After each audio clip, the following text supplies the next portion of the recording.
महानायक। लीजिए प्रस्तुत है नेताजी सुभाष चंद्र बोस के जीवन पर आधारित विश्वास पाटिल के सुप्रसिद्ध उपन्यास महानायक पर आधारित रेडियो नाट्य धारावाहिक। नाट्य रूपांतरकार हैं मनोज भटनागर, संगीतकार हैं उस्ताद इकबाल अहमद खान, निर्माता और निर्देशक हैं वीरेंद्र शर्मा। तो लीजिए सुनिए धारावाहिक महानायक की दूसरी कड़ी।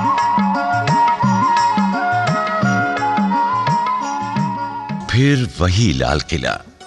किले की पिछली प्राचीरों पर यमुना से उठती धुंध का सीना फाड़कर आती सूर्य की प्रथम किरणें पड़ने को आतुर हैं। यूं तो ये लाल किला परेड करते सैनिक जूतों और परेड कमांडरों की कड़कदार आवाजों से पौ फटने से पूर्व ही जाग जाता है, परंतु आज वातावरण में कुछ विशेष गहमा गहमी है। आज सफाई की तरफ कुछ विशेष ध्यान दिया जा रहा है। कैदियों की बैरकों में बार बार झाड़ू पोछा लगाया जा रहा है। आज आजाद हिंद फौज के 3 सेनानियों शाहनवाज खान, गुरबख्श सिंह और प्रेम सहगल से मुलाकात करने एक बड़ी हस्ती आ रही है। एक ऐसी हस्ती जो आते कई वर्षों के लिए भारत भाग्य विधाता बन जाएगी। शरीर पर सदा सुशोभित रहने वाला लंबा कोट, जिसे शेरवानी या अचकन कहा जाता है, चूड़ीदार पायजामा, कलफ से अकड़ी सफेद टोपी, पठानी जूते, सीने की शान बढ़ाता गुलाब का फूल, गौरवर्ण पानीदार आंखें, लंबी नाक, होठों पर सदाबहार मुस्कुराहट। कौन नहीं पहचानता इस रौबदार व्यक्तित्व को। नाम है पंडित जवाहरलाल नेहरू। अनेक वर्ष पूर्व त्यागा बैरिस्ट्री चोगा एक बार फिर लिपटने को आतुर है इस शरीर से। लाल किले के बाहर हजारों की भीड़ लगी है, परंतु इन्हें पहले दर्शन करने होंगे एक भारी भरकम नाटे सपाट सिर और सिर्फ कानों के पास धवल केश लिए एक अन्य व्यक्तित्व के, जो लाहौर हाई कोर्ट के न्याय मूर्ति अचरू राम के साथ हाँफते से कदम बढ़ा रहे हैं कैदियों की बैरकों की तरफ।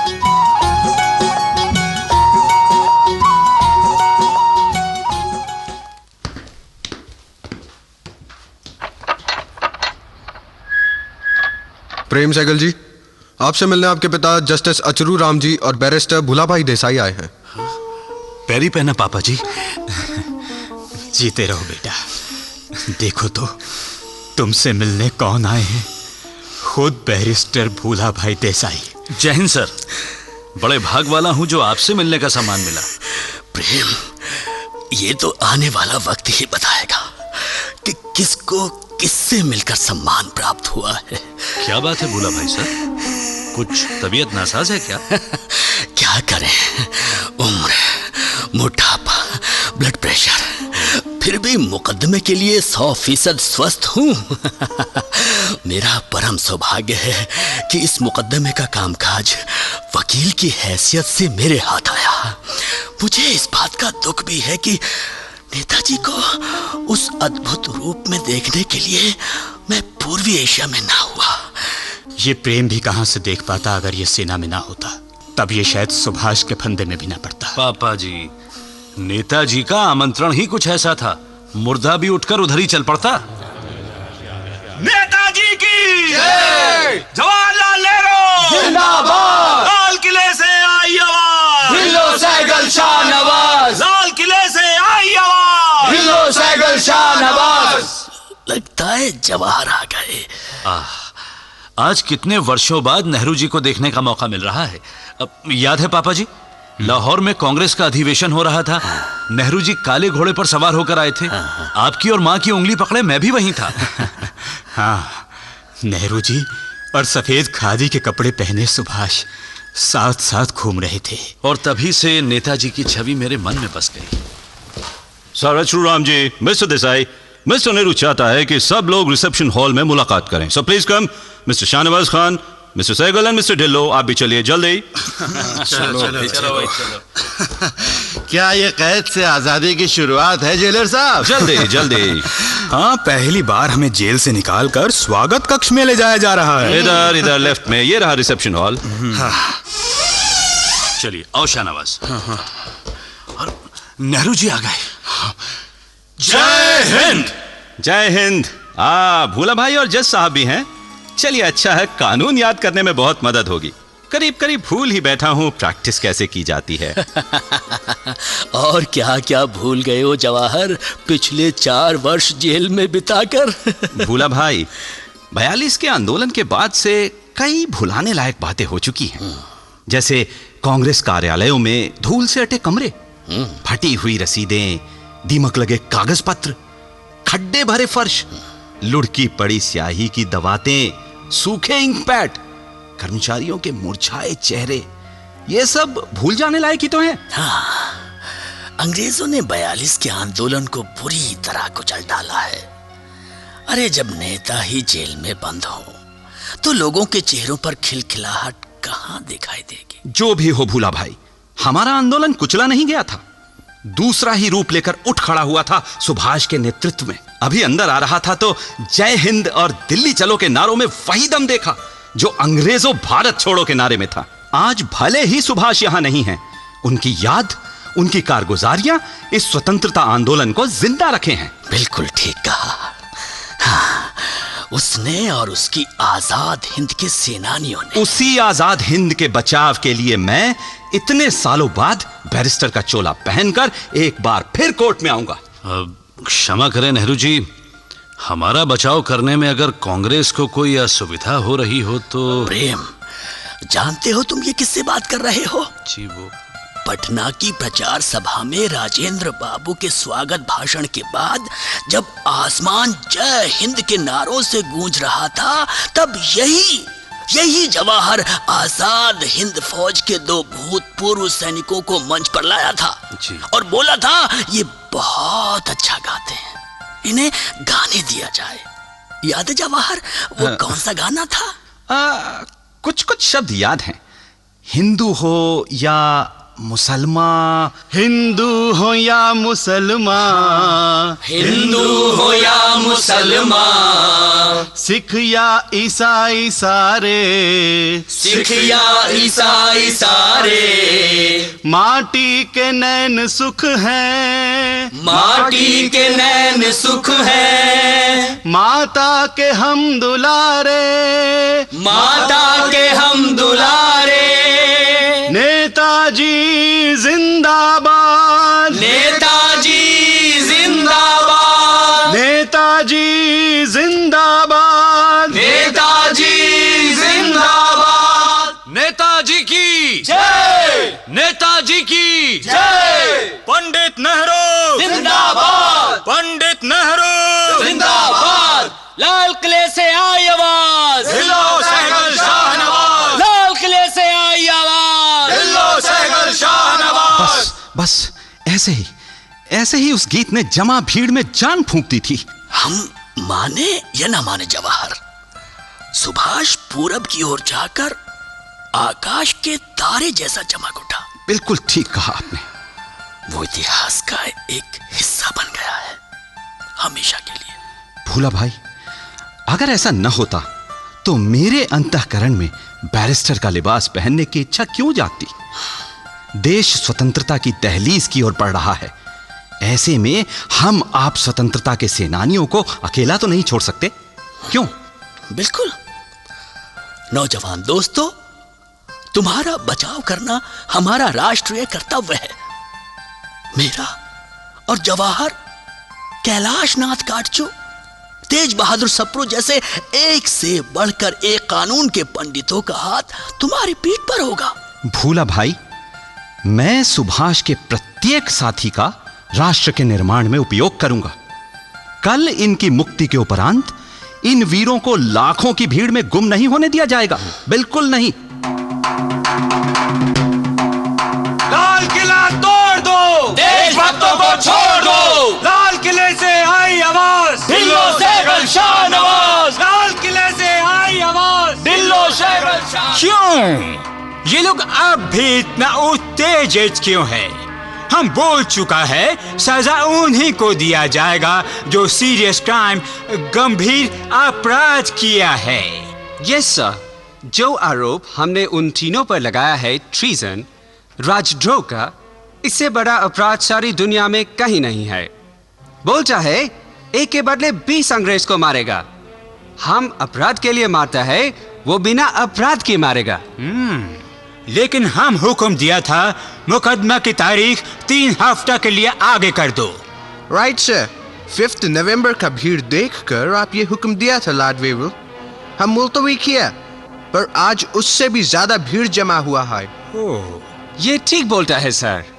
जनता का हजूम और विद्रोह बढ़ती हुई लहर की माफिक बढ़ता ही जा रहा है। हमारा सड़कों पर निकलना मुश्किल हो गया है। और सर लड़का लोग सड़क पर INA को बचाओ का पोस्टर उठाए घूम रहा है। वो लोग वो गद्दार नहीं देशभक्त है कि बैनर लेकर जुलूस निकाल रहा है। हम सोच भी नहीं सकता था कि ये विद्रोह वोल्केनो यानी कि ज्वालामुखी की तरह बंद कर फूट पड़ेंगे। इवन हमने भी नहीं सोचा था कि ऐसा होगा। लॉर्ड वेवल साहब, पंजाब का लोगों ने इस साल दिवाली भी नहीं मनाया है।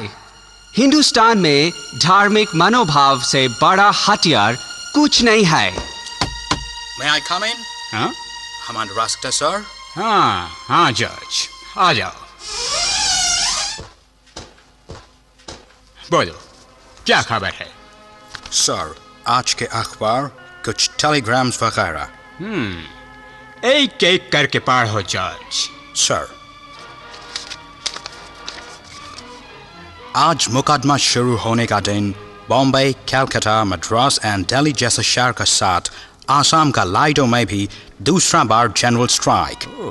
सरकारी कर्मचारी भी हड़ताल पर। तो आग आसाम में भी फैल गया।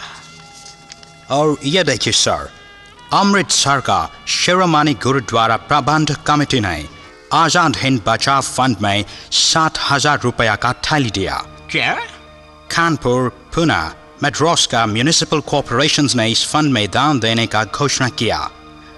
अमरावती में टोंगा ड्राइवर्स डब्बा में चंदा लेता घूम रहा है। लानत है। आगे पढ़ो। सर, शाहनवाज और ढिल्लो पंजाब से है। उधर इनका बचाव के लिए कांग्रेस, मुस्लिम लीग और कम्युनिस्ट पार्टी एक हो गया है। लानत है उन पर भी। सर वॉइस रॉय सर, इस मुद्दे पर आप नेहरू को बुलाए थे विचार विमर्श के लिए। उसके क्या नतीजे निकले? कुछ नहीं, वो बहस करता रहा बिना किसी नतीजे के। तमाशा ये है कि खुद नेहरू इस बचाव फंड के वास्ते पैसा इकट्ठा कर रहा है, और वो गांधी, वो महात्मा गांधी, हम कई बार अपना प्रतिनिधि उनको भेजा। वैसे तो कांग्रेस हिंसा के खिलाफ है, लेकिन नहीं, वो भी महात्मा बनकर चुपचाप बैठा है। और जिन्हें सर शाहनवाज मुसलमान है। कुछ नहीं, वो भी कुछ नहीं कर सका है। कई शहरों में ज्यादातर मुसलमान हैं, पर उधर भी वो बैरिस्टर जिन्ना की जगह बोस को ज्यादा इज्जत देता है। आप ठीक कहता है सर। कलकत्ता का वेलिंगटन स्क्वायर में 10-10 हजार हिंदू और मुस्लिम स्टूडेंट नारा लगाकर घूम रहा है। जेंटलमैन, हम लोग एक ज्वालामुखी पर बैठा है। ये सब रोकना होगा, फौरन रोकना होगा।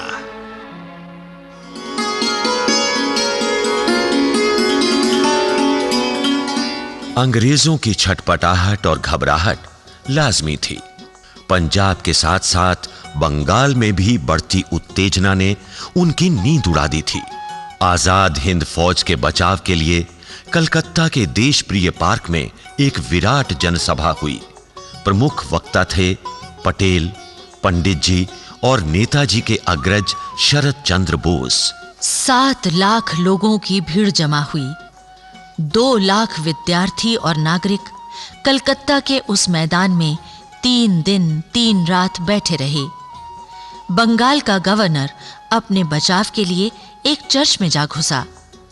बंबई के मजदूर सड़कों पर निकल आए। मद्रास में हुई गोलाबारी में अनेक लोगों ने जान गंवा दी। फिर तो गोलाबारी एक आम बात बन गई। और फिर वो दिन आ पहुंचा, वो ऐतिहासिक दिन, औपचारिक मुकदमे की शुरुआत। लाल किले में लोगों का हुजूम उमड़ पड़ा। लाल किला तोड़!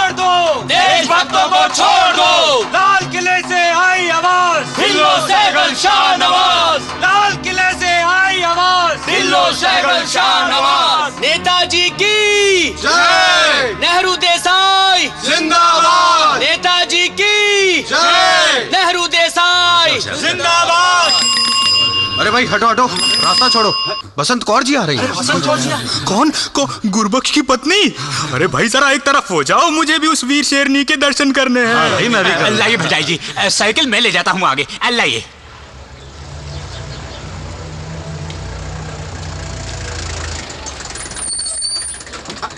आइए सर, आइए यहाँ से।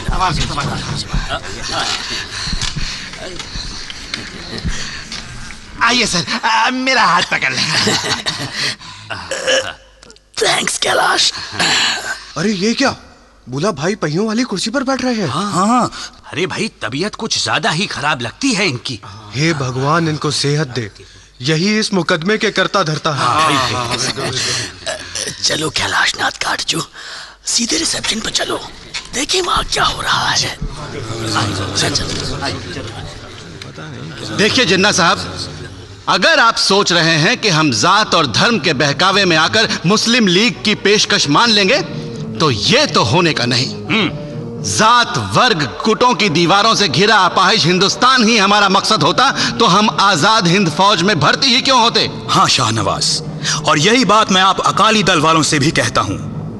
नेताजी ने हमसे कहा था कि अगर हिंदुस्तान की हुकूमत किसी एक जाति के हाथ में जाती है तो उससे तो अच्छा गुलामी ही है। हाँ बिल्कुल गुरुबख्श। देखिए, मुकदमे का नतीजा कुछ भी हो, हम हिंदुस्तान को धर्म के टुकड़ों में नहीं बंटने देंगे। नहीं बंटने देंगे। शाबाश मेरे नौजवान दोस्तों, शाबाश है तुम्हें। एक बार तुम्हारे प्राण न बचे तो चलेगा, लेकिन अपने जिस नेता और देश के सम्मान की खातिर तुम लोग युद्ध से जूझते रहे हो, तो उसी की आन रखने के लिए मौत का सामना करने की तैयारी रखना दोस्तों। नेताजी जिंदाबाद, आजाद हिंद बन के रहेगा। आप सब लोग चलिए, अदालत का कार्रवाई शुरू होने वाला है। ठीक है, और गुरबख्श चलो शाहनवाज। अरे भाई देखो तो, पंडित जी बैरिस्टर का कोट पहने हुए कितनी चुस्ती से इधर उधर बातें करते घूम रहे हैं।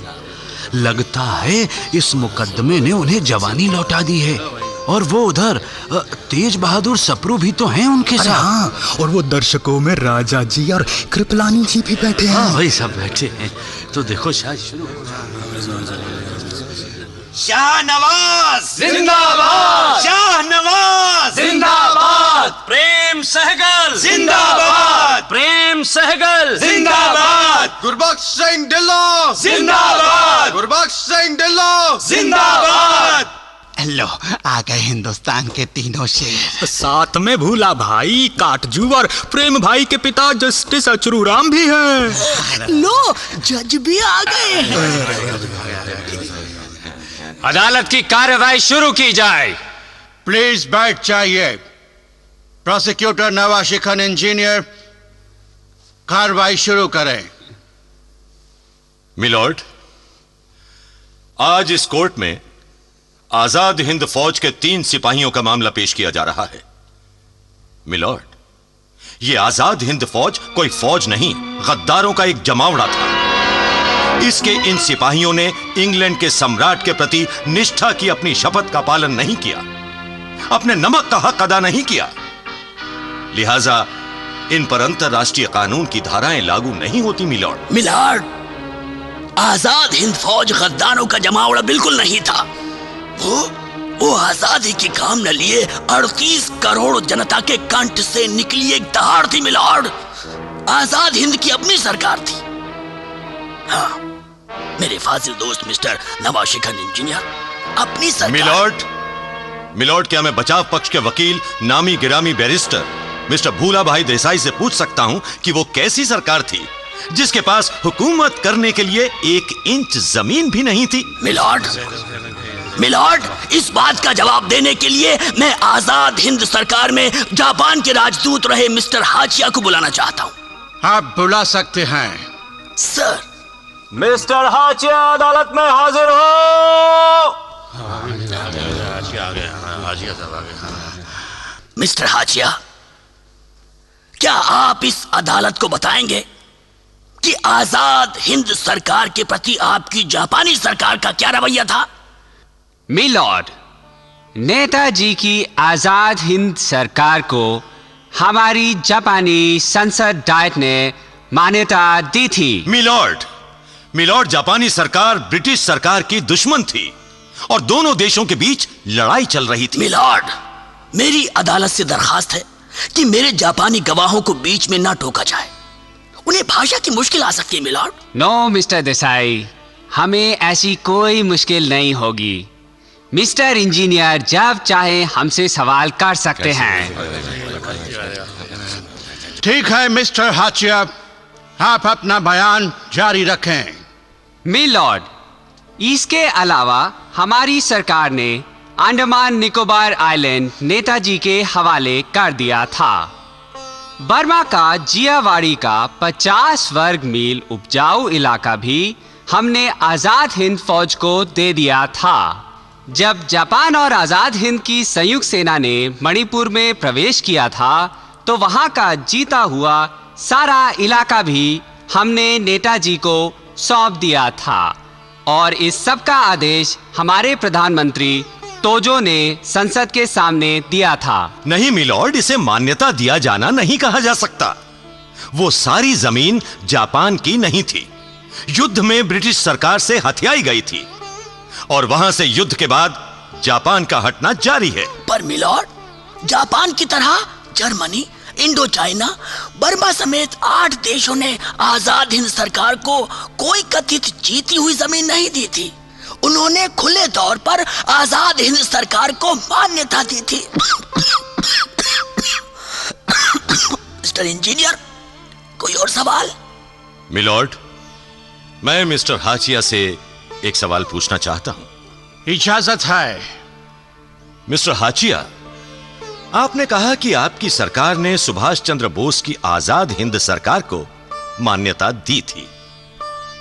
क्या ये सरकार चलाने का खर्चा भी आपकी ही सरकार देती थी? मिलॉर्ड, मिस्टर इंजीनियर के इस सवाल का जवाब देने के लिए मैं आजाद हिंद बैंक के संचालक मिस्टर दीनानाथ को बुलाना चाहता हूं। आप बुला सकते हैं। मिस्टर हाचिया, आप बैठ सकते हैं। धन्यवाद मिलॉर्ड। दीनानाथ जी, मेरे काबिल दोस्त मिस्टर नवाज शेखर इंजीनियर ने मिस्टर हाचिया से जो सवाल पूछा उसका उत्तर देंगे आप? मिलॉर्ड, पूर्वी एशिया में हलवाइयों और ग्वालों से लेकर सम्मानित बैरिस्टरों ने भी नेताजी की मदद के लिए बैंक में 20 करोड़ रुपए से ज्यादा धनराशि जमा की थी और इतना धन सिर्फ 6-7 महीनों में ही जमा कर लिया गया था। दीनानाथ जी, ये बताएं कि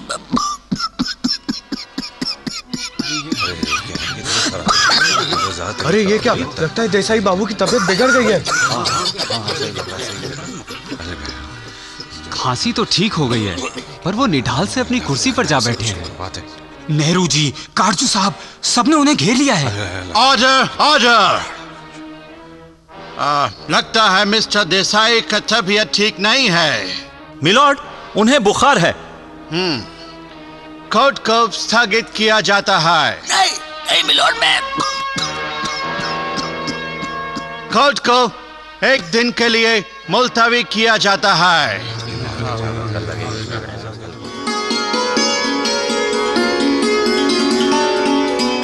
उस दिन के लिए अदालत मुलतवी कर दी गई। लाल किला अंग्रेजों के अनेक अत्याचारों का साक्षी रहा था, पर उस दिन एक अंग्रेज जज उन अत्याचारों की सूची में शामिल होने से बच गया, क्योंकि वो जानता था भूला भाई देसाई को इस मुकदमे की लंबे समय तक पैरवी करनी है, अतः उनका स्वस्थ होना जरूरी है। दिल्ली का ऐतिहासिक लाल किला साक्षी बना हुआ है एक ऐसे छद्म मुकदमे का जिसमें नेताजी सुभाष चंद्र बोस के 3 वीर सेनानियों गुरबख्श सिंह ढिल्लों, प्रेम सहगल और शाह नवाज खान को राजद्रोह के आरोप में कटघरे में खड़ा किया गया है। इनकी पैरवी के लिए भारत के विख्यात न्यायविद अखाड़े में कूद पड़े हैं। पंडित जवाहरलाल नेहरू, भूलाभाई देसाई, कैलाशनाथ काटजू और तेज बहादुर सप्रू। लेकिन जैसे जैसे मुकदमा आगे बढ़ता जा रहा है, धारा प्रवाह वक्ता भूलाभाई देसाई की तबीयत नासाज होती जा रही है।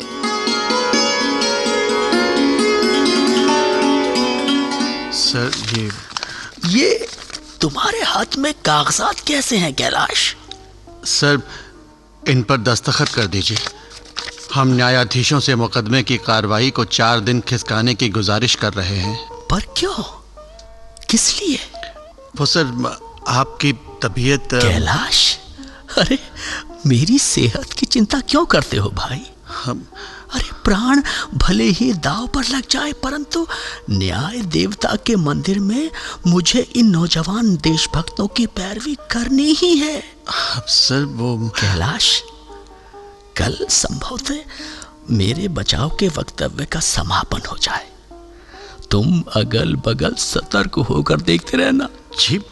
तुम्हें यदि इस परिसर में यमदूत उतरते दिखाई दे तो बचाव का वक्तव्य समाप्त होने तक उनसे रुके रहने का विशेष अनुरोध यानी स्पेशल रिक्वेस्ट करना। सर आप तो मेरा अंतिम वक्तव्य समाप्त होने तक उन्हें किसी भी तरह अंदर मत आने देना। सर